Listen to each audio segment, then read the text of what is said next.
Hi, my darlings. Been a while since I've been on. I was actually going to do a Facebook Live and then I chickened out a bit.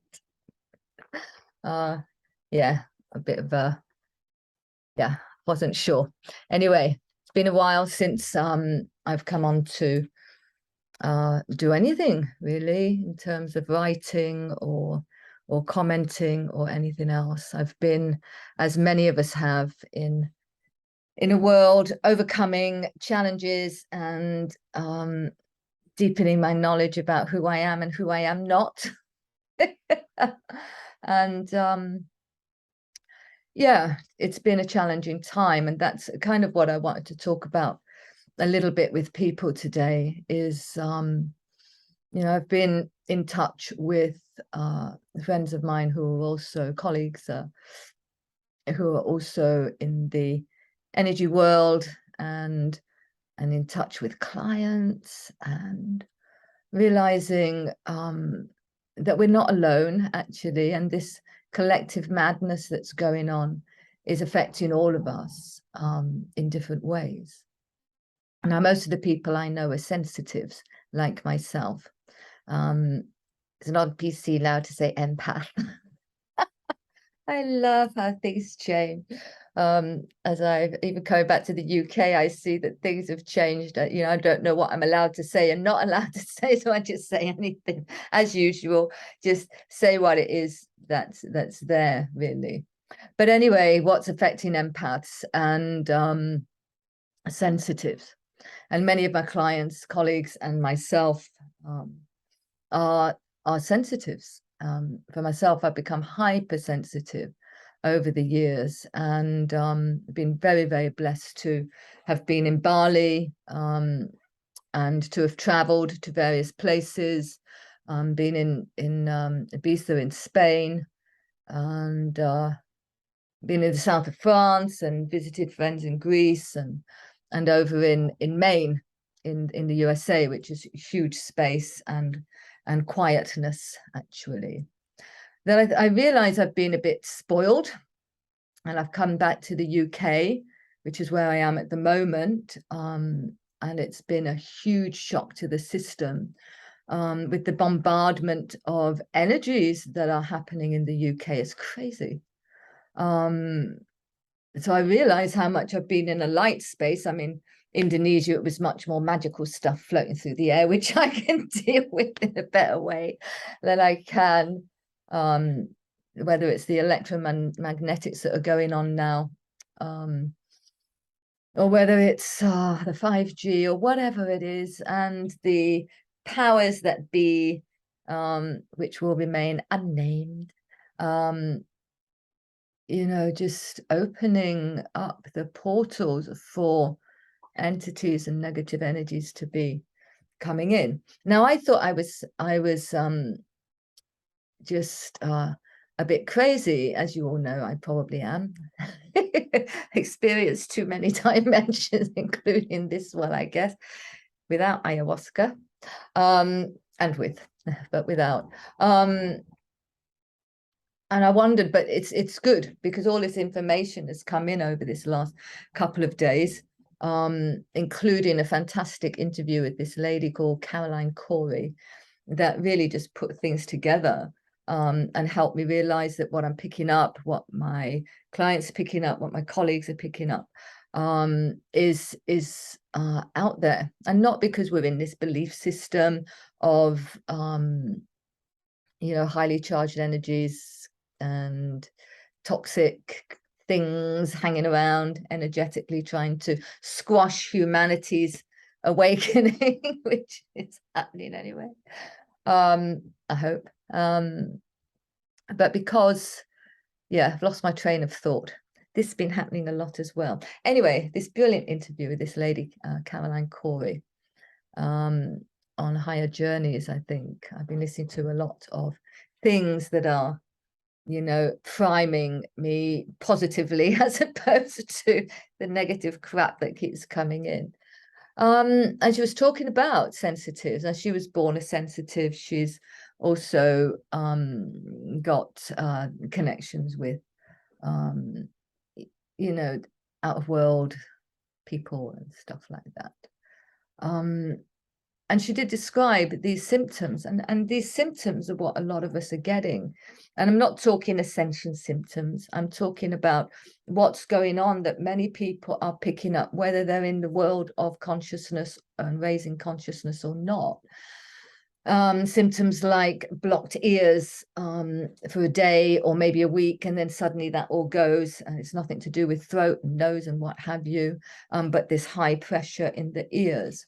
I get that a lot, on and off, on and off. Heart palpitations happening, high tones, tinnitus coming and going and coming and going and coming and going, tight chest. And a lot of people are feeling this, feelings of suddenly feeling of panic, and when there's no reason to panic, high anxiety. Now, we know that it is quite possible that whatever's been going on the last couple of years in particular has put a lot of fear, injected a lot of fear, or triggered, actually is a better way to say it, a lot of fear into the collective field. And when we're in fear, it's hard to create, it's hard to be inspired, it's hard to move. And I have to say, this learning for me, and the experience for me, for my own self over this last few years, and thank God for brilliant friends that I have and loving friends who have helped me along my way. But this fear, this learning for myself has been around fear, you know, and post-traumatic stress. And the post-traumatic stress was coming on already for various reasons over the years, with some of the work I was doing and some of the beings I was meeting that were a bit heavy, to say the least. And then with the work that I had, and I found myself withdrawing into myself. If you withdraw any of your energy from anything, of course, it's much more difficult to allow all information to come in, and that's what was happening. And then when I lost my job and my home, and COVID had hit, and my beautiful relationship with the man I love deeply in very weird circumstances, but anyway, that's my life, weird sometimes. Post-traumatic stress hit, and I didn't name it that. I just went on this crazy quest, driven by anxiety, isolation, a great need to find some peace within myself and within the environment. Yeah, and then within the collective field, and we have to remember we are the field, yes, and we are contributing to the field, and the field is contributing to us. So the what was in the field was huge, and I was crossing borders in Europe, also went to America during the time of COVID, totally disorientated and unanchored. I'll never make a good digital nomad. That's for sure. I like some kind of anchoring. I need some kind of anchoring. So what I was picking up for the field, I was gathering in, and owning, because part of it is ownership. It wouldn't be there in my field if I didn't have some kind of resonance with it. And this is true for many of us. So I just wanted to say that this is a time of crazy energies that are bombarding, and the photonic belt, I'm not going to go into that, has been coming through for the last decade, really, or so, which is causing our physical bodies to need to adapt to more light, really. And we are liquid crystal, you know, that is what we actually are. This, and if we look even deeper, we're space, aren't we, and not a lot else. Unfortunately, we don't experience ourselves like that, or life would be much lighter. But Yes, so we've got this photonic belt, we've got the solar flares going on, which are really sometimes full on and can cause this feeling of anxiety, you know, even if you know what is happening. We've got planetary alignments, which are causing us to sit in some places and really bury deep, you know, go deep in what it is and who we are, what we are, blah, blah, blah, what our purpose is.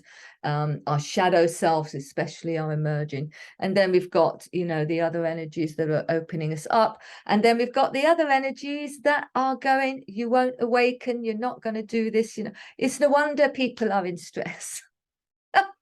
So I just wanted to talk about that a little bit, and I hope it makes sense. And then you can see why I didn't go live, because yeah, my madness would have just sounded a bit too mad on that. We need to take the breath.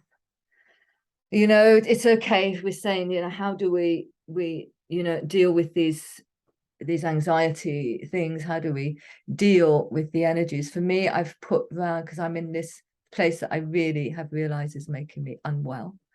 Energetically, it's been a real challenge.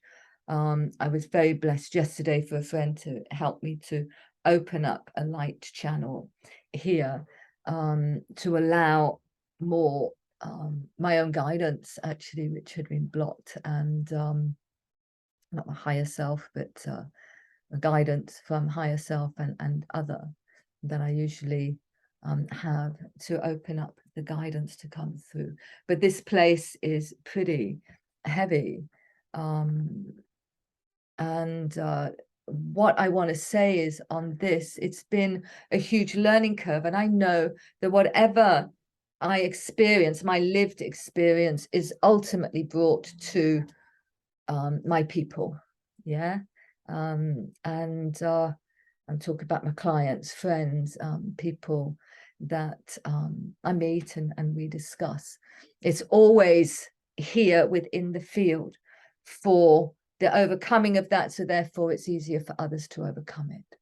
And that's true of all of us. Whatever we experience, whatever we bring into this field, our field, comes into the collective field, and whatever is made possible through us experiencing, any of us, I'm talking about the whole of humanity, makes it easier for others to experience. Once something is there, it makes it easier for all to access and all to experience what others have experienced. Now, I know people like to call light workers this, that, and the other. Everyone carries the light. Everyone is the light, actually. And there was another message I got yesterday when I was processing all of this and allowing that to come in, this understanding that had been elusive for me.